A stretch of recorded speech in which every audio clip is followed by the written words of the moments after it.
If you want to enable or disable quick share on POCO F8 Pro or POCO F8 Ultra, what you can do is you can go to settings, over here find more connectivity options, and then you should be able to find the quick share option. If you go over here, you should be able to open the quick share. To turn it on or off, we need to go to who can share with you, and to disable it, you can simply deactivate the visibility.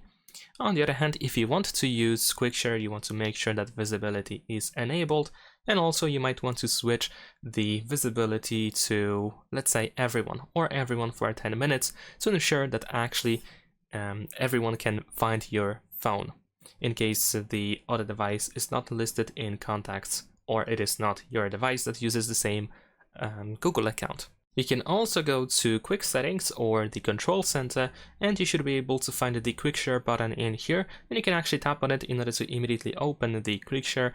And here we can also switch the visibility. I mean, you can tap on your profile, I guess, in here that we have at the top, and then you can just jump to visibility settings. Thanks for watching, leave a like and subscribe.